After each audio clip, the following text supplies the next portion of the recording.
Bab 1. Wanita bergaun polos. Kota Huanggu, keluarga Ye. Aku tidak setuju. Di dalam aula utama keluarga Ye, pemimpin keluarga Ye, Irfan Ye, menatap pemuda di depannya dengan marah. Kamu ingin melepaskan posisi pemimpin muda, aku beritahu kamu, lupakan pemikiran seperti itu. Wajah pemuda itu penuh dengan kepahitan. Ia berkata dengan tak berdaya, Ketua, saat ini kultivasiku sudah lenyap, benar-benar tidak cocok untuk menjadi pewaris keluarga Ye. Irfan Ye menghela napas pelan, dan berkata dengan lembut, Nak, sejak usiamu 12 tahun, kamu sudah mulai membantu keluarga dalam merebut tambang spiritual, dan sampai saat ini, kamu telah merebut 36 tambang spiritual, 36 loh. Dulu di era berjaya leluhur keluarga Ye, hanya ada 9 tambang spiritual, dan kamu telah merebut 27 untuk keluarga kita. Kamu dapat dikatakan sebagai pahlawan terbesar keluarga Ye saat ini. Meskipun kamu kehilangan kultivasimu sekarang, kamu masih tetap menjadi kontributor utama di keluarga Ye. Jika aku mencabut posisimu sekarang, itu akan membuat hati orang-orang keluarga Ye hancur. Ini juga akan membuat keluarga Ye dicemooh oleh keluarga lain. Orang luar mungkin akan mengatakan bahwa keluarga Ye tidak tahu terima kasih. Mereka akan mengatakan bahwa aku, Irfan Ye, adalah orang yang kejam dan tidak punya hati nurani. Pemuda itu berkata dengan serius, Ketua, saat ini aku tidak lagi memiliki kekuatan. Aku benar-benar tidak bisa mengemban tanggung jawab besar ini. Tolong pertimbangkan situasiku dan izinkan aku untuk hidup sederhana. Irfan Ye tersenyum, mengenai masalah kekuatan, jangan tergesa-gesa, kamu bisa memulihkannya perlahan. Keluarga Ye akan selalu menunggumu, tidak masalah berapa lama waktu yang kamu butuhkan. Pemuda itu tidak bisa berkata-kata, juga merasa tak berdaya. Setelah pemuda itu pergi, Irfan Ye melihat ke arahnya yang menjauh dengan ekspresi khawatir. Pemuda itu kehilangan kekuatannya, ia juga merasakan tekanan yang besar. Setelah pergi dari aula utama, pemuda itu belum pergi jauh, di kejauhan tiba-tiba ada 2 pria yang mendekat. Saat pria berpakaian putih yang memimpin melihat pemuda itu, ia segera mendekat dan memberi hormat, Kak Sander. Pemuda yang bernama Sander Ye menarik kembali pikirannya. Ia tersenyum dan berkata, Rizal, kamu sudah mencapai puncak tingkat 9. Rizal Ye tersenyum dan berkata, ya. Sander Ye tiba-tiba berkata, bagaimana jika kamu yang menjadi pewaris keluarga Ye? Ketika mendengar ini, Rizal Ye terkejut dan segera menggelengkan kepala, tidak. Kak Sander, tolong jangan bercanda. Sander Ye dengan serius berkata, kamu dan Faisal saat ini sudah mencapai puncak tingkat 9, mencapai ranah Xiantian seharusnya tidak terlalu sulit, kalian berdua benar-benar bisa menjadi pewaris keluarga Ye. Rizal Ye sekali lagi menggelengkan kepala, dan melambaikan tangannya, Kak Sander, aku tahu kamu merasa putus asa karena kehilangan kekuatanmu secara tiba-tiba. Sebagai seorang adik, aku ingin mengatakan satu hal padamu, hidup ini kadang di atas kadang di bawah, saat lancar jangan sombong, saat menghadapi kesulitan, harus bisa bertahan. Aku yakin, suatu hari nanti, kamu akan bangkit lagi. Kamu jangan pernah lagi memintaku menjadi pewaris keluarga Ye, jika orang yang memiliki niat buruk mendengarnya, orang luar akan berpikir bahwa hubungan internal keluarga Ye tidak rukun. Sander Ye menghela napas lagi. Setelah Sander Ye pergi, pria yang berdiri di samping Rizal Ye berkata dengan serius, Kak Rizal, sebenarnya kamu benar-benar bisa menjadi pewaris keluarga Ye. Rizal Ye menggelengkan kepala, Kak Sander sekarang baru saja mengalami kesulitan. Jika aku menambahkan kesulitannya, bagaimana orang-orang keluarga Ye akan melihatku? Bagaimana pemimpin keluarga dan para tetua akan melihatku? Setelah mengatakan itu, ia melihat ke arah punggung Sander Ye yang menjauh, lalu berkata dengan pelan, "Selain itu, apakah kamu pikir dia tidak akan bangkit lagi?" Pria itu meragu sejenak, kemudian berkata, "Namun aku mendengar bahwa Faisal dan kakeknya akan melakukan sesuatu."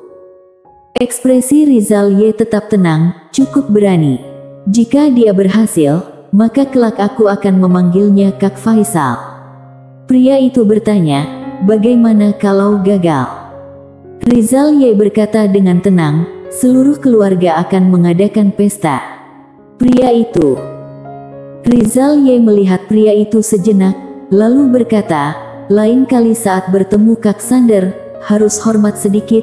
Ketika dia berada di puncak, kita tidak menjilatnya. Ketika dia sedang terpuruk, kita juga tidak boleh menginjak-injaknya." Pria itu mengangguk dengan pelan, "Aku mengerti." Setelah meninggalkan kediaman keluarga Ye, Sander Ye langsung menuju ke keluarga Nalan. Membatalkan pertunangan.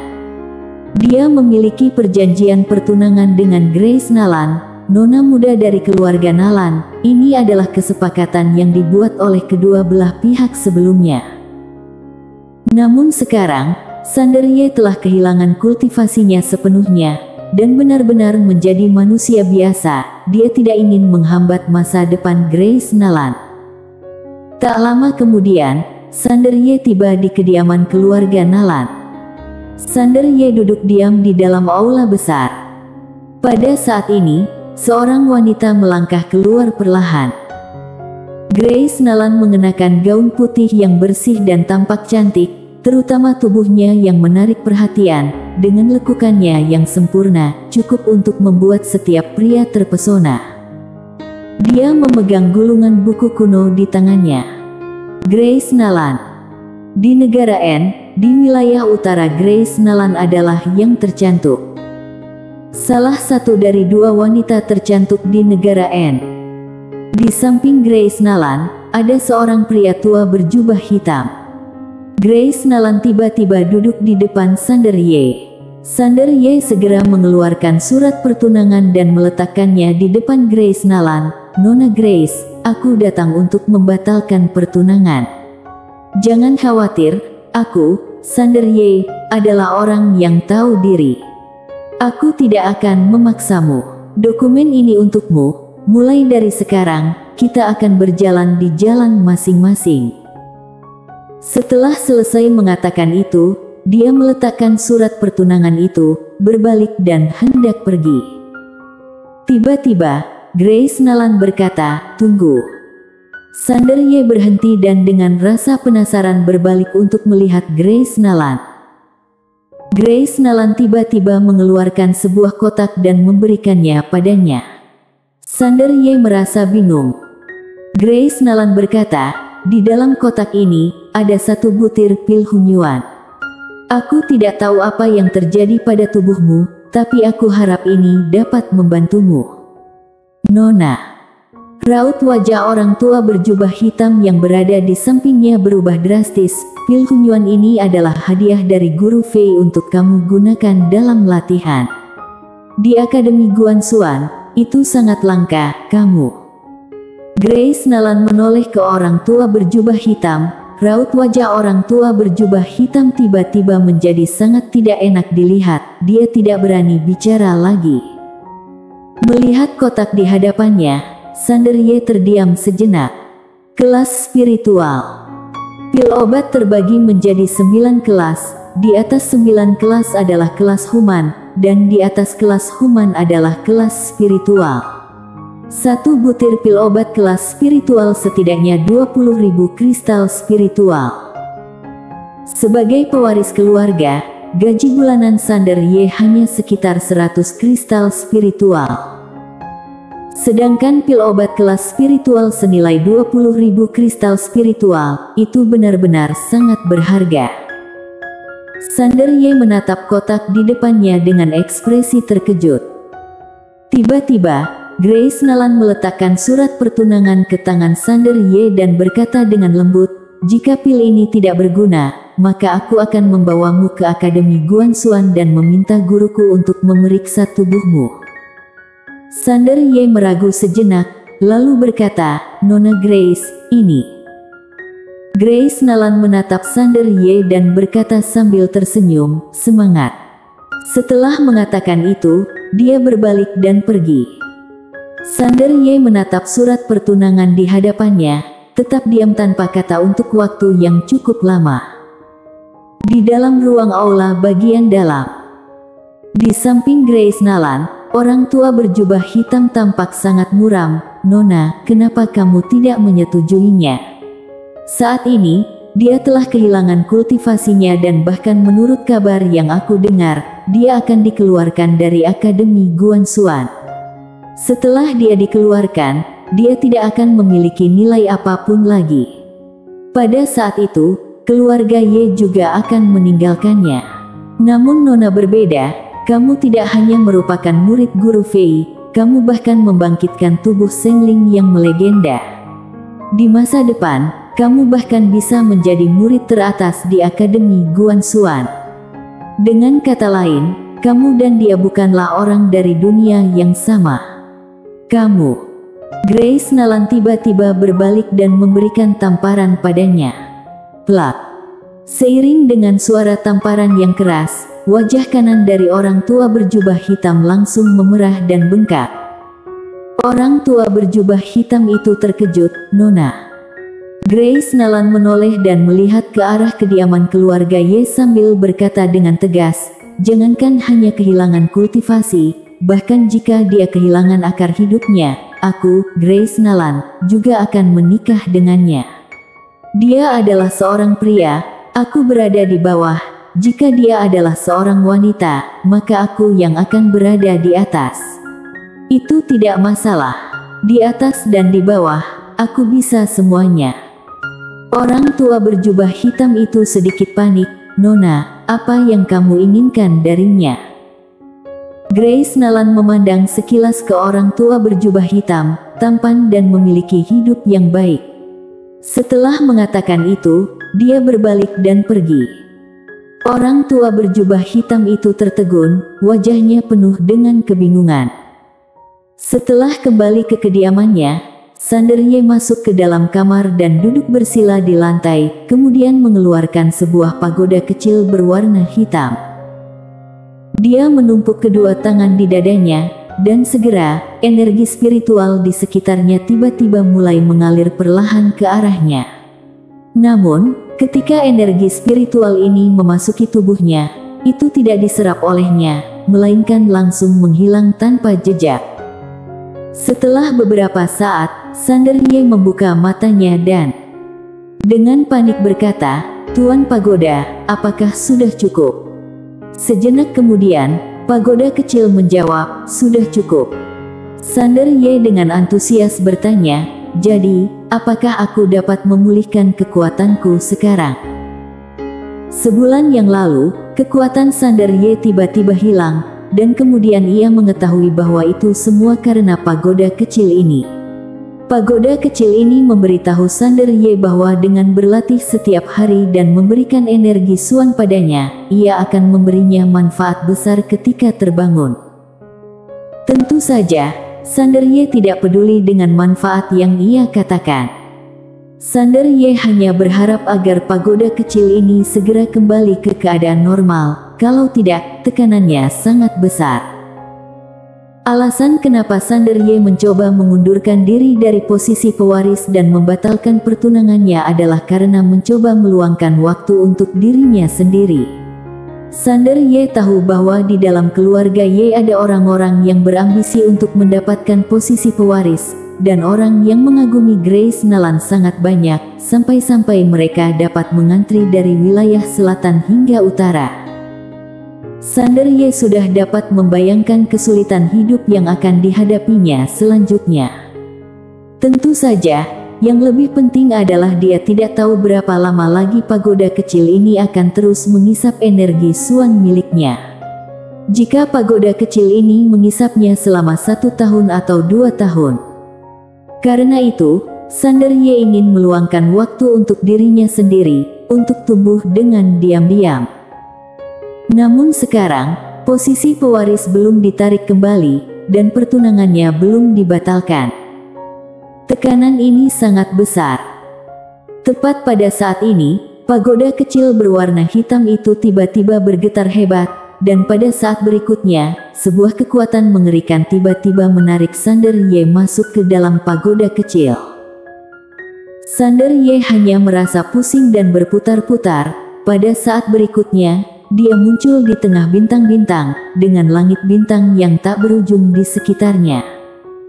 Sander Ye sedikit merasa bingung. Namun pada saat ini, di ujung galaksi, tiba-tiba muncul retakan.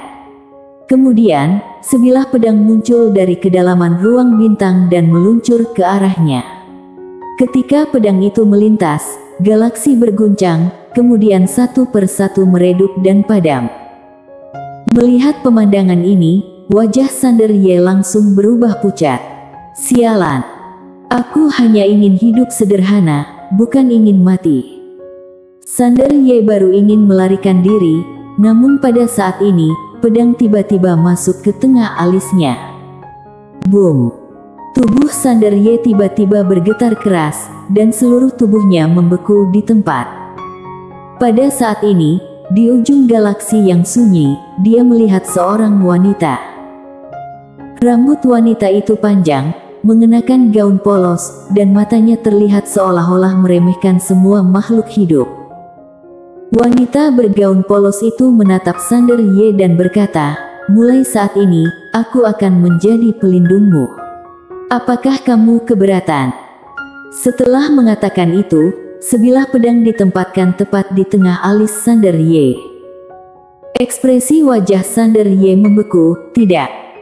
Wanita bergaun polos berbalik dan memandang ke ujung alam semesta.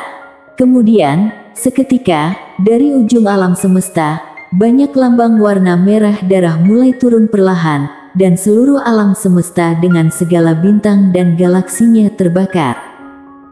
Setiap lambang merah darah mewakili satu jenis jalan kultivasi yang tak tertandingi. Miliaran jalan kultivasi yang berbeda sekarang hancur.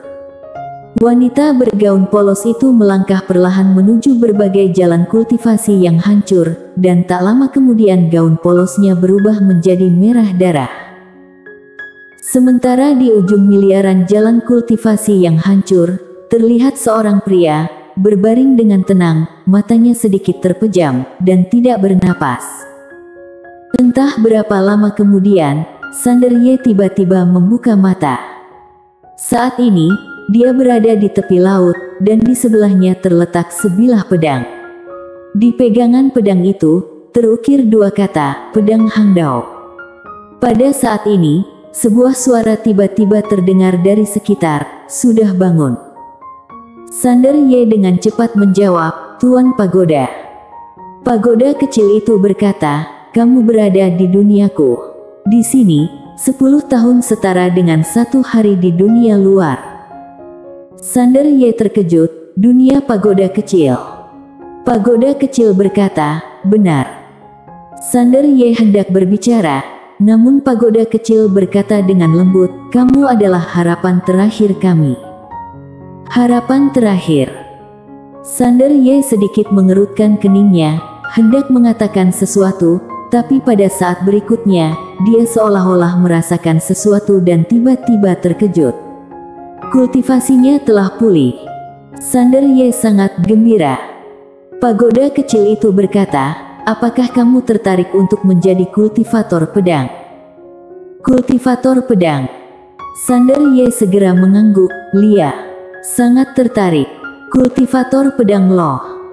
Di negara N saat ini, itu adalah keberadaan yang langka. Karena lebih dari 2 juta tahun yang lalu, entah karena alasan apa, ada perpecahan antara aliran pedang dan seni bela diri.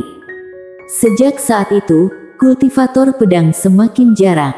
Sekarang bahkan hampir tidak ada. Di seluruh kota Huanggu, selama ratusan tahun, tidak ada seorang pun yang menjadi kultivator pedang." Pagoda kecil berkata, warisan kultivator pedang telah menyatu dengan pedang itu, namun kekuatanmu terlalu lemah, sehingga kamu hanya bisa membukanya perlahan-lahan. Pedang. Sander Ye segera mengambil pedang Hangdao di sebelahnya dan berkata dengan bersemangat, "Tuan Pagoda, apakah pedang ini hebat?" Pagoda kecil berkata, "Hangdao, mewakili jalan yang benar. Dengan mengayunkan pedang ini, kamu dapat menghindari karma dan melampaui reinkarnasi. Kamu bisa memecahkan semua jurus dan memadamkan semua jalan dalam hidup ini." Sander Ye mengerjapkan matanya, "Ini sungguh menakjubkan, bukan?" Pagoda kecil berkata, "Pandanganmu terlalu sempit." Sander Ye terdiam. Pagoda kecil berkata, "Jalan ilahi bisa memusnahkan segalanya hanya dengan sekali jentikan jari." Sander Ye bersambung.